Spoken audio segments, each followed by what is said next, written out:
Então, gente, o curso de Curadoria nas Artes para Corpos Dissidentes é uma realização do Núcleo Tony de Criação com patrocínio da Lei de Emergência Cultural Aldir Blanc, Fundarp, Secretaria de Cultura do Governo de Pernambuco, Secretaria Especial de Cultura, Ministério do Turismo, Governo Federal. Queria lembrar para todo mundo que a gente vai mutar todo mundo só por uma questão de ruído, mas a sala e a palavra tá aberta, obviamente, de acordo com a dinâmica que o Paulo for colocando, que vai ser mediada pela Renatinha. E a gente, acho que quem quiser ficar com a câmera aberta é bom pra gente também, pode ficar à vontade. A gente realmente só tira o microfone por causa do ruído. Hanna está aqui também, além de Renatinha, Hanna Godoy, coordenador do curso, nossa superprodutora Silvinha Portela, tá todo mundo aqui, a gente pode ir falando, o chat fica aberto o tempo todo.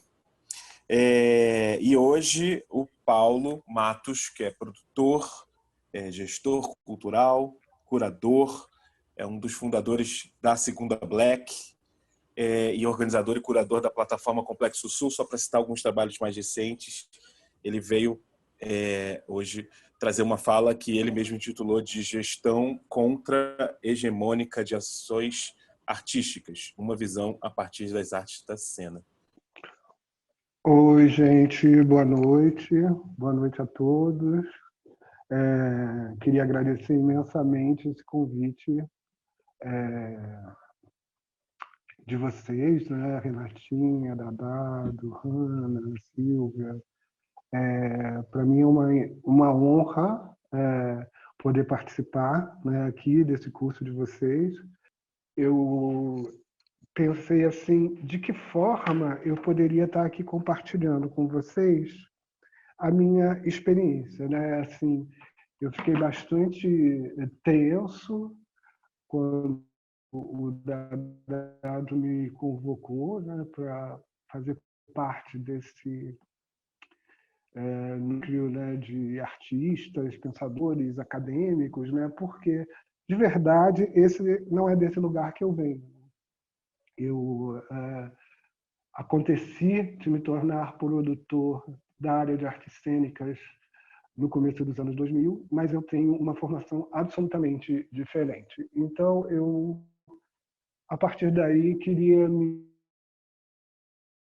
um pouco, né, média, e que sou fruto de terceira geração de uma família, de famílias, né, porque são dos lados da minha família, de família negra, consciente da sua negritude, mas de muitas formas privilegiada, porque são 3 gerações de pessoas que puderam estudar, puderam se estabelecer de alguma forma na vida, com prós e contras, né?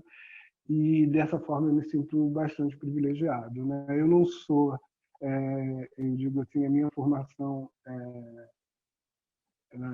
acadêmica, por assim dizer, é na área da administração pública. Eu sou graduado pela Fundação Getúlio Vargas do Rio de Janeiro, na Escola Brasileira de Administração Pública, e fui, durante muitos anos, na verdade, durante muitos anos, eu trabalhei na área de planejamento ambiental, sobretudo na área de preservação de florestas do estado do Rio de Janeiro. Nesse lugar nesse lugar onde eu trabalhei foi o lugar onde eu efetivamente pude participar da elaboração de políticas públicas, né, porque foi o único lugar onde eu estive presente nessa área governamental, mas que me serviu para alertar e acender o pensamento sobre a importância das políticas públicas, de como elas são formuladas e de quem participa na formulação dessas políticas. Então, assim, essa é a minha formação acadêmica, né? Mas o meu interesse pela área, digamos assim, da cultura, pode-se dizer, ele vem da minha formação, digamos assim, familiar, né? Eu sou de uma geração onde a minha adolescência eu vivi durante o tempo da ditadura militar, vocês podem imaginar que, nesse período, né, qualquer ação de movimento social ou de movimento artístico era sempre extremamente reprimida. Apesar disso, eu pude, por conta talvez da minha formação, da formação da minha família, né, eu pude experimentar essa essa vivência mesmo de espectador de obras de arte, sobretudo do cinema e do teatro. Meus pais me estimularam muito quanto a isso, né, de poder ver obras de arte, refletir sobre elas.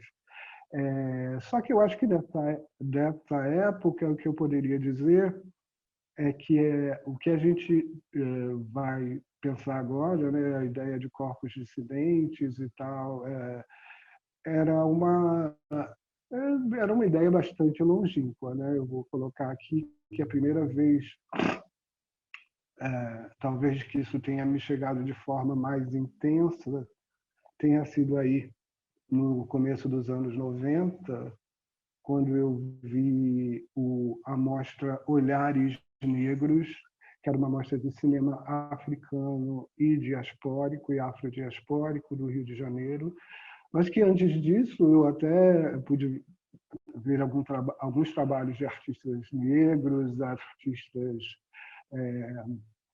gays, travestis e tal, e talvez não formulasse, né, alguma ideia de que esses corpos que me eram de muita forma caros, que eram com os quais eu me identificava, eu não via no mundo das artes que eu frequentava tão intensamente e que me interessava tão positivamente. Então, eu continuando aqui a falar de onde veio o meu... Talvez eu comecei a pensar assim, de onde vinha essa coisa da curadoria, né? Eu comecei assim, por que eu comecei a produzir teatro, no caso, ou festivais, como foram os casos iniciais, né, das minhas atividades como programador, curador e produtor. E aí eu voltei lá no passado, né, nesses momentos que eu ia muito ao teatro, ao cinema e tal, e que eu adorava fazer listas e adorava escrever sobre as coisas que eu via, né? Mas as listas são o que mais me interessa nesse caso aqui, porque a lista pressupunha escolhas, que é um problema, talvez o maior problema dessa ideia de curadoria, ou da programação, ou da gestão, né?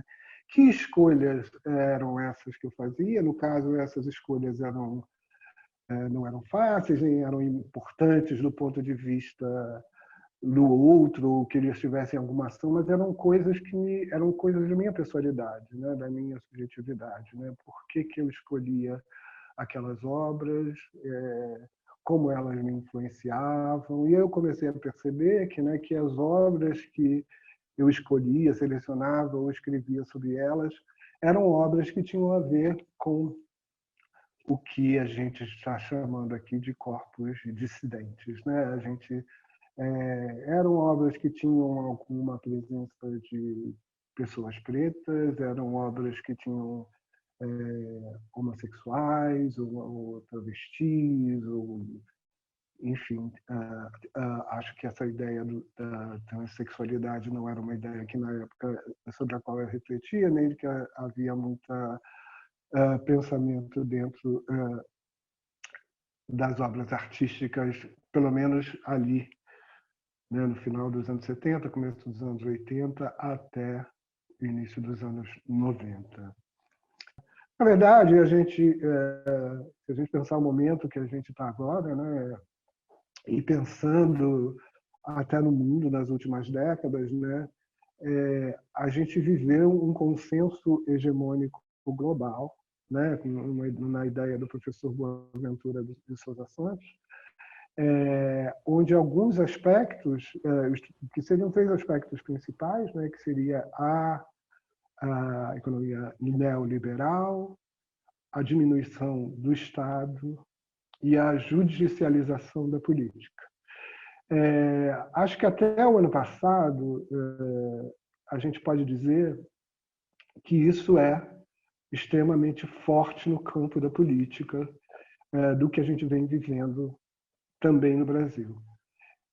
Acredito que, a partir de 2020, a gente está vivendo num campo da nebulosidade, da incerteza e talvez de uma possibilidade de ações contra-hegemônicas, que são o lugar onde a gente se coloca, né? Desde sempre, né? E quando eu faço ações contra-hegemônicas, desde sempre, na ideia de gestão cultural, por exemplo, né? É o lugar onde eu particularmente me coloquei na vida, sobretudo pensando a partir do meu corpo, e eu sou, nesse caso, bastante autorreferente, né? Eu pude elaborar e pensar sobre corpos outros, que na verdade eram de muitas formas iguais ao meu, mas que tinham suas peculiaridades, e pensar nessa possibilidade múltipla de ação na área das artes. Então, essa gestão contra-hegemônica, né, é muito difícil da gente pensar em como ela existiria, né, num mundo, né, com essa hegemonia, né, assim. Agora, para mim, o que sempre, o que eu observo, eu pude observar ali desde os movimentos dos anos 70, 80, lá com o Ian Michalski, que já era um sujeito que, dentro do seu mundo eurocêntrico e tal, limitado, talvez de muitas formas, carioca, no Rio de Janeiro, mas havia ali um desejo também de observar o campo do teatro, né, o campo, sobretudo do teatro, né, das artes cênicas em geral, como um campo bastante múltiplo. E para ele, no caso, isso era uma coisa que a gente observava, sobretudo, né, nos panoramas que ele fazia no final do ano, era muito importante a gente estar atento aos movimentos sociais e aos movimentos artísticos da sociedade como um todo. Então, esse crítico, particularmente, não era um crítico que se limitava a ver uma obra, escrever 3 ou 4 artigos sobre ela. No caso do Ian, era muito interessante porque ele visitava os grupos, ele produzia artigos diversos sobre grupos e sobre um panorama particularmente do Rio de Janeiro e posteriormente também brasileiro, né? Acho que uma das coisas que eu achava mais interessantes na época lá era poder ler no final do ano, e aí também tem a ver com essa minha ideia das listas, né? Ler esse panorama, né, do que tinha se apresentado, e aí muito diferente do que hoje em dia se faz, né, a lista dos 10 melhores, a lista dos 20 melhores, isso, aquilo, melhor ator. Era um panorama muito amplo sobre a realidade do movimento teatral na cidade naquela época, né? E isso só se dava porque esse crítico, o pensador, ele tinha essa ideia, né? Assim, com todas as limitações da época, né? De conhecer os artistas, visitá-los, conhecer também as obras, o que acontecia ainda incipitamente na academia, né? Então, aí essa coisa, o que eu queria colocar nessa questão da contra-hegemonia, pensando na área da gestão, né, é que aí, quando eu começo a realizar projetos meus pessoais, como foi o Arte da África, Cinema e Teatro, né, é um primeiro movimento, né, de uma ação contra-hegemônica. A dificuldade aí, a gente parte do princípio, né, que é a questão de como é que você viabiliza essas atividades, né? Então, a viabilização dessa obra, desse trabalho, por exemplo, foi através de um edital do CCBB, e esse foi um trabalho negado inicialmente, e posteriormente, a partir de um interesse lá do CCBB de fazer uma exposição sobre a arte da África, eles tornaram uma negociação, né, de que a gente fizesse esse trabalho referente ao cinema e ao teatro, e começa aí um processo que é muito interessante, né? Primeiro ter a colocação no edital, a forma como é colocado, de como esse trabalho acaba se inserindo de alguma forma num processo da instituição, né? Porque a gente na parte lá das artes cênicas falava de arte contemporânea, eles falavam daquelas obras todas roubadas do museu, que estão no Museu de Antropologia de Berlim, e a negociação se dava a partir do que a instituição CCBB queria e o que a gente queria fazer efetivamente. Um processo muito longo, um processo de debate, um processo de tiro, um processo de choro. E aí, o que eu acho fascinante para mim é que essa é a minha primeira experiência no campo mesmo da ação da curadoria e da gestão, né?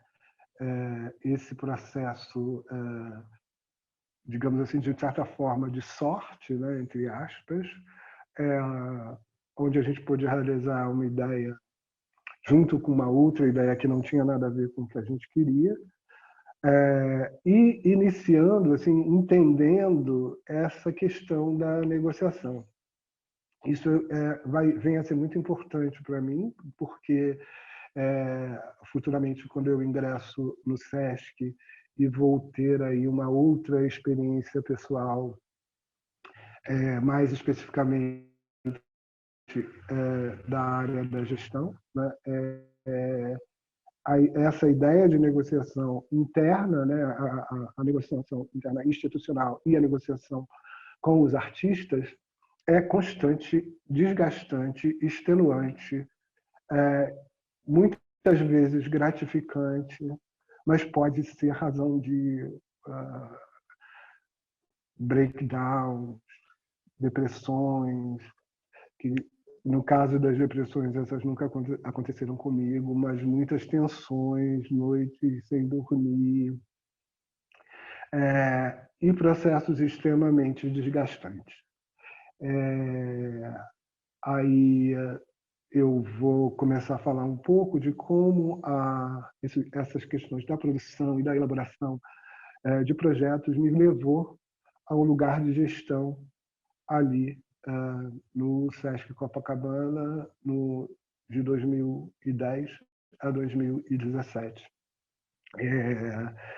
Acho que a minha relação com esse espaço vem ali mesmo um pouco dessa época, um pouco antes, também como espectador. Isso é muito importante para mim, né? De que todo o meu processo ele vai surgindo a partir da observação, a partir da forma como as obras de arte ou as questões da arte, das artes cênicas em particular, vão se incorporando a mim, vão tocando no meu corpo, né? E de como eu encontrei caminhos, ou alguns caminhos me encontraram, né? Que me levaram a esse lugar de gestão, curadoria e produção. Então, só vim ver a hora aqui, porque acho que a gente está um pouquinho adiantado. Eu vou me apressar, né? Porque já são 8h17, é isso? Não, meu bem, 8h10 para mim. Aqui, 8h10. Tá bom. Ok. Aí, bom, enfim. Como eu disse, assim, vou voltar ali no lugar desse projeto que eu realizei, o Arte da África, vou fazer um corte aí. A partir daí, por razões da minha... Isso foi em 2003, e a partir de 2004 até 2008, eu vou me dividindo entre produção e a minha ação dentro da Secretaria de Meio Ambiente, mas particularmente no Instituto Estadual de Florestas do Rio de Janeiro. É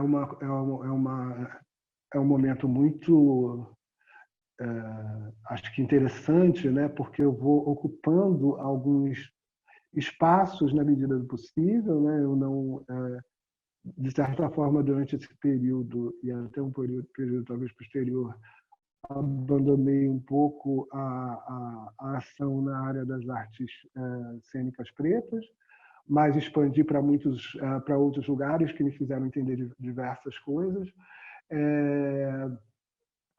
Acho que aí, sobretudo nesse período, com o projeto de exposição da Baía de Guanabara, né, e eu participei intensamente de uma ideia de formulação de políticas públicas que foi muito interessante. Isso também me levou, de alguma forma, a ser recomendado pela instituição que eu trabalhava, a fazer parte da comissão do ICMS, ainda acho que um pouco embrionário, isso bem no começo ali dos anos 2000, né?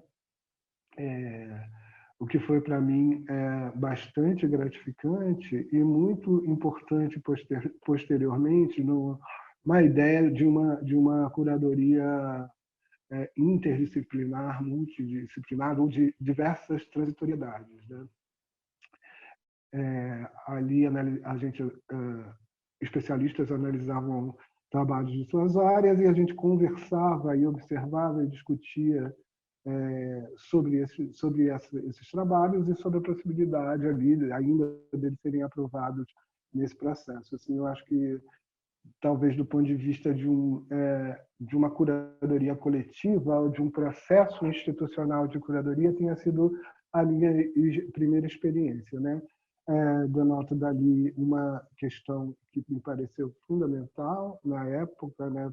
Para além de uma certa improvisação, porque naquela época talvez a maioria das obras passasse pelo crivo, né, daquela comissão, mas com uma perspectiva ainda muito da possibilidade de financiamento dentro de um espectro de financiamento de instituições do comércio, praticamente, que pagavam ICMS, e o que se observava de resultados era praticamente zero ou nenhum referente ao que a gente entende agora como corpos dissidentes. Sigo daí, em 2008 abandono completamente meu trabalho na gestão pública, aí para mim fica certamente muito toda a experiência que eu tive lá, mas sobretudo para a gente aqui essa ideia da importância das políticas públicas, né? Então, assim, a partir desse momento, né, eu venho trabalhar com o Grupo 19 e aí uma série de outros grupos, vou participando de algumas reuniões ainda aqui em São Paulo. Me fascina muito o primeiro movimento aí do Rumos, né? Naquela época, quando eu estava aqui trabalhando com 19, o Rumos de artes cênicas, e o 19 por acaso recepcionou, né, uma reunião lá, e algumas questões começaram a se levantar ali, né? Primeiro, naquela reunião, uma quebra da hegemonia, talvez de uma certa, como eu poderia dizer isso, uma preponderância de artistas paulistanos no processo de financiamento ligado especificamente ao Rumos. Acho que para mim foi muito fascinante, e aí nessa perspectiva da gente pensar contra-hegemonicamente, como artistas do Norte e do Nordeste se contrapuseram enfaticamente naquele movimento ali, que eu acho que talvez tenha sido 2009, se o Ronaldo se lembrar disso, contra algumas,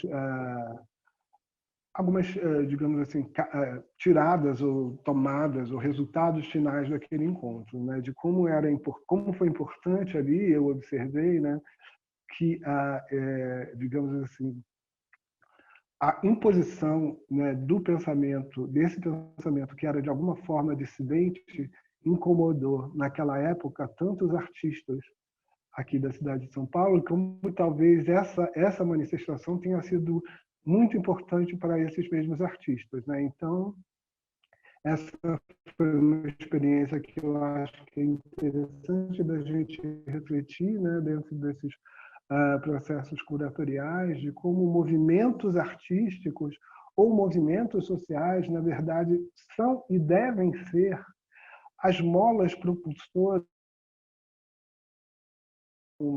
de uma política específica de uma instituição poderosa e tal, mas eu penso depois em muitas ações, né? Eu penso aqui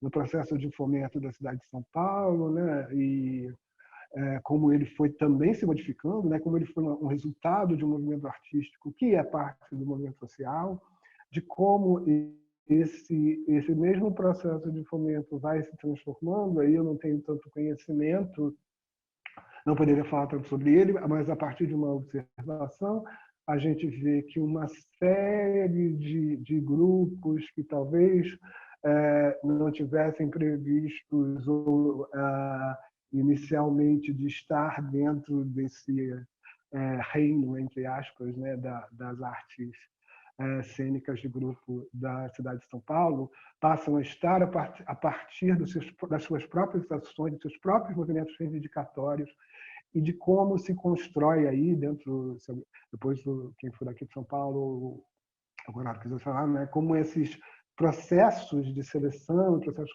curatoriais, eles vão se significando, se ressignificando, eu acho que a cada movimento, né, com a ideia de quem participa, como os artistas intervêm nesse processo, né? E aí, pensando nisso, né, eu queria passar rapidamente também sobre essa ideia, esse processo que eu tive de gestão no SESC, né? Eu vou ali trabalhar como coordenador técnico, na verdade, que é o nome que se dá aí no SESC do Rio de Janeiro, né?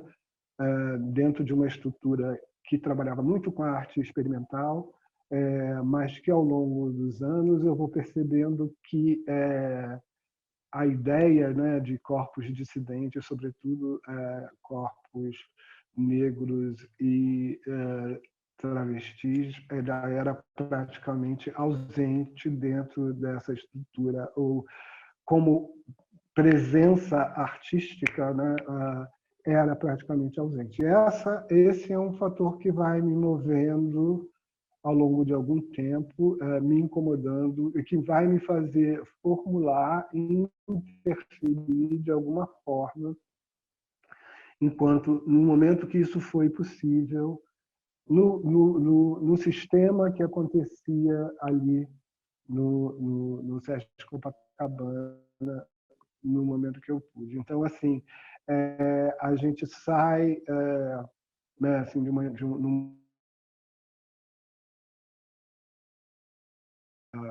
de artes visuais, mas dos sistemas das artes, de uma forma geral, do Rio de Janeiro, com uma ideia de experimentação e tal, para mantendo essa ideia, pensar na inserção efetiva de artistas travestis, negros, artistas talvez periféricos também, na medida de que aí na periferia a gente vai estar falando de corpos bastante diversos também, assim como isso que a gente está falando, né? E de como esse processo foi um processo de negociação interna dentro da instituição, que interessou a instituição, eu acho que até um determinado momento, até um determinado tempo. Assim, é um processo que me levou a uma série de embates internos, né, que me desgastou profundamente na época, mas que me trouxe muita gratificação e que, de muitas formas, me levou a um outro lugar de pensar questões de gestão, de curadoria e questões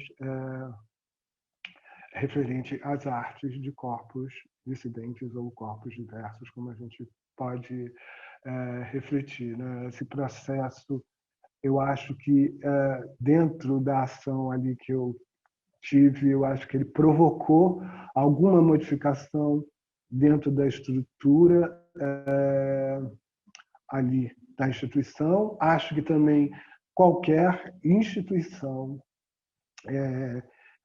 ela só vai poder ser efetivamente transformada nos seus processos internos se curadores, pensadores, programadores e artistas ou gestores estiverem atuando dentro dessas instituições, né?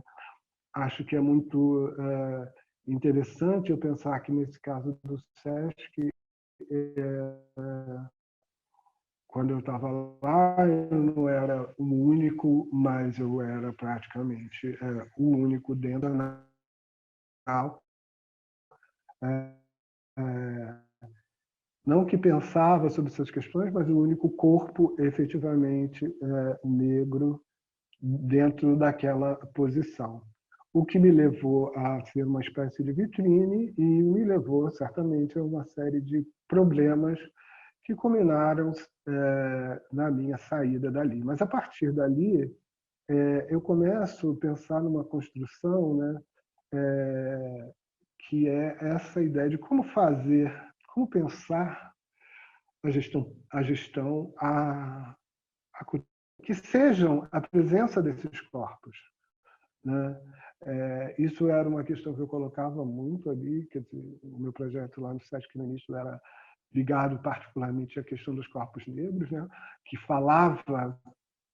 Que tratava da presença, a questão da representatividade nem era muito colocada assim, mas era importante saber que a presença enquanto pensamento, representação artística, direção, em todos os aspectos, né,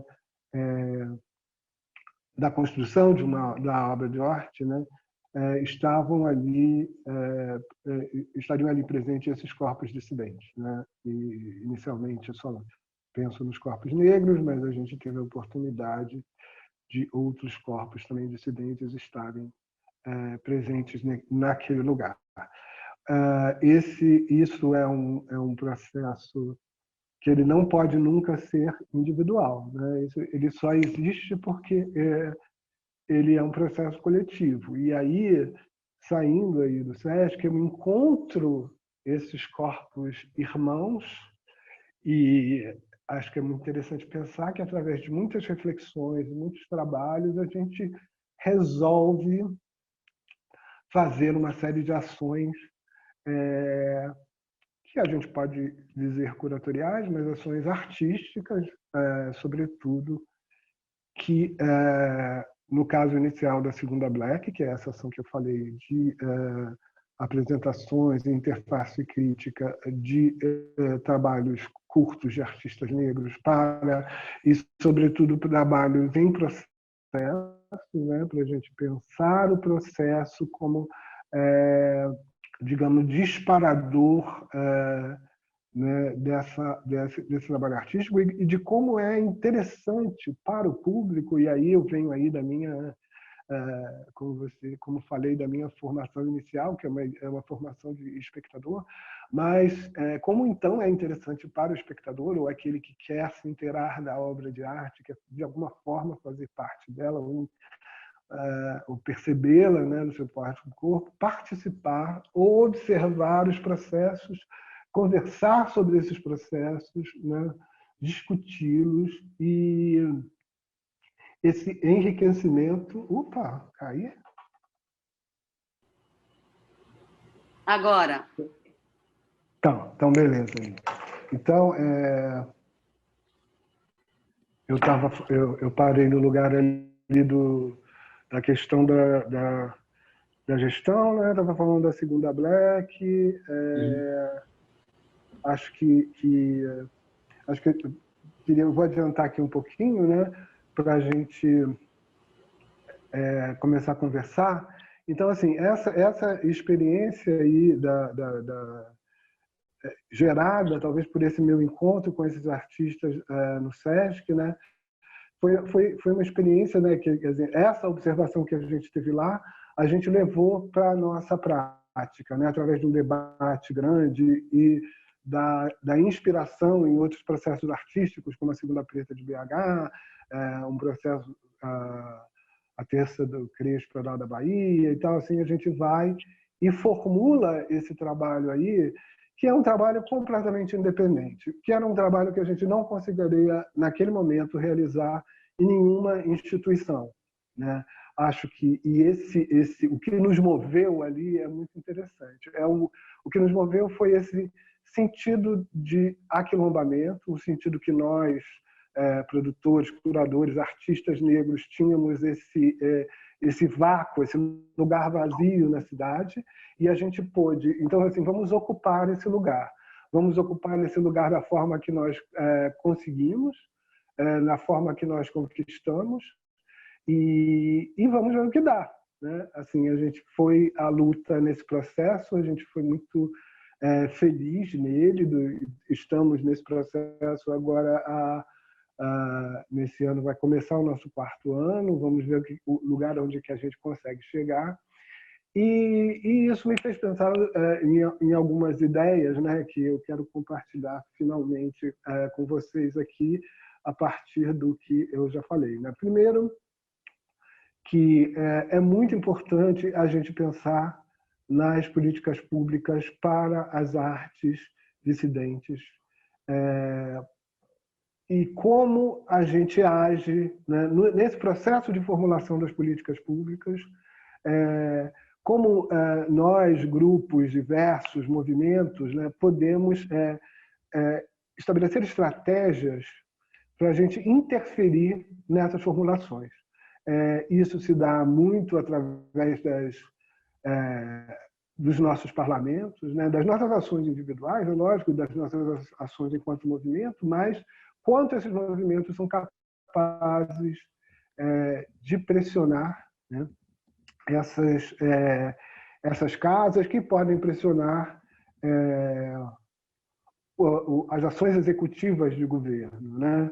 E aí eu citei o exemplo do Fomento, posso citar provavelmente existem alguns outros exemplos aí pelo Brasil afora, né? Lógico que a gente está num momento muito difícil de pensar sobre isso no governo federal, mas a gente pode pensar até a partir mesmo da existência da Lei Aldir, que ela existe a partir da pressão da própria sociedade, do desespero do momento, mas também da ação de parlamentares. E isso acho que é muito importante a gente pensar de como nós nos organizamos para exercer efetivamente essas pressões. Fora isso, do campo de vista da ação, eu acho que é muito importante essa questão do movimento, né? De como a gente consegue levantar processos e projetos a partir dos nossos aquilombamentos. Então, assim, como exemplos efetivos, eu queria saltar e ressaltar esse nosso trabalho na Segunda Black, que é feito por 5 idealizadores, curadores, Sol Miranda, Alicine Januário, Rodrigo França, Reinaldo Júnior e eu. E eu queria colocar também que, assim, de uma das ações que é muito simbólica nesse momento, em relação a essa ideia de movimento a partir de ações artísticas, né, que se levantam em meio ao caos.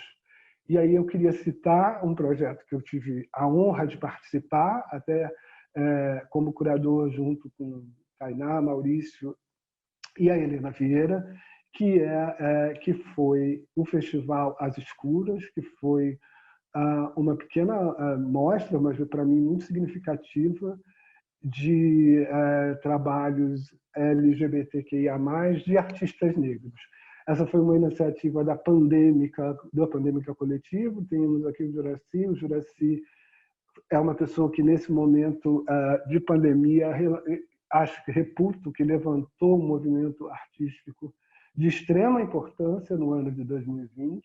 Para mim foi uma honra e também um exemplo de como a gente pode estabelecer, né, tem uma ideia no budismo que a ideia de se levantar só, mas de se levantar só move coletivos e transforma sociedades. Eu acho que, assim, esses exemplos, né, acho que o nosso exemplo da Segunda Black é importante, mas de alguma forma ele começa num outro momento e ele vai incorporando também uma série de possibilidades de remuneração pequenas ainda, mas que foram se dando, né, devido aos lugares que a gente chegou. Mas esse exemplo do Festival As Escuras, né, exemplo tanto assim de como como eles formularam o festival, como o Juraci se aproxima da gente para começar a discutir sobre os trabalhos, a forma como a gente ia pensar esses trabalhos e como ele torna possível, a partir daquilo que a gente vê e a partir daquilo